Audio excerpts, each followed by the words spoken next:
As Warner Bros. Discovery streaming service Max celebrates its Australian debut, CEO and President of Global Streaming and Games JB Perrette is clear about the company's strategic vision: build a global streaming powerhouse that marries premium international content with compelling local storytelling. We believe that the winners in this streaming game are going to be big-scaled, global players, of which we believe we absolutely will be one of them, Perrette tells Variety. In order to get there, we have to have Max rolled out around the world. The March 30th Australian launch represents the latest milestone in Max's global expansion, with Turkey set to follow on April 15th.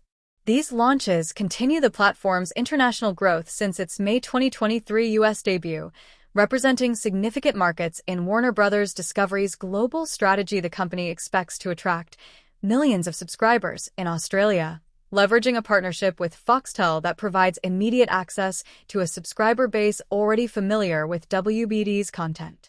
This follows similar distribution partnerships in Europe with companies like Canal+ in France, Sky in the UK, and Telefonica in Spain, evolving legacy traditional content licensing partnerships into Max distribution partnerships.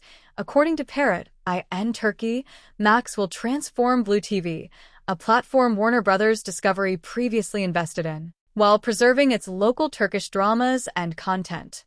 The Turkish launch will make Max available in its 77th territory globally, with the service now boasting 116.9 million subscribers after adding 6.4 million in Q4 2024.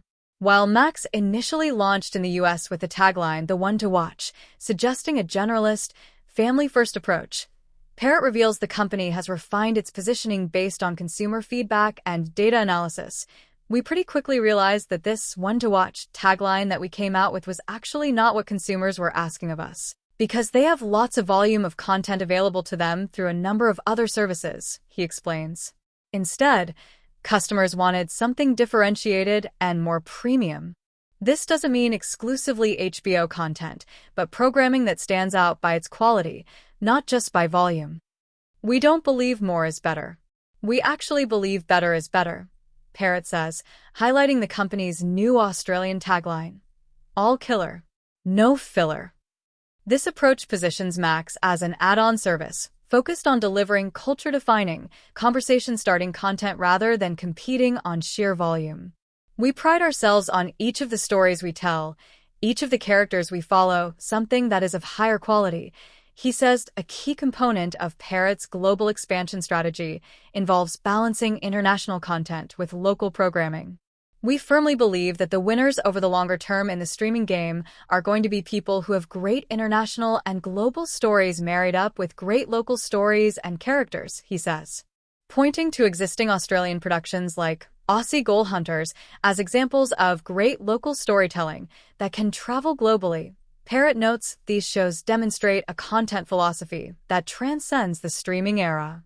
The phenomenon of telling great local stories around the world is something that both Warner and the legacy Discovery companies have been doing for decades, just in a different medium, which is linear networks, he says. Similarly, in Turkey, the company will leverage Blue TV's local content production while expanding it with Max's international offerings. Looking ahead, Perrette sees bundling as key to Max's growth. The general idea of paying one price and getting access to a broad set of content is enormously appealing to customers, he says, citing the success of Disney's bundle with Disney+, Hulu, and Max in the US, which has shown very low churn and very high lifetime value.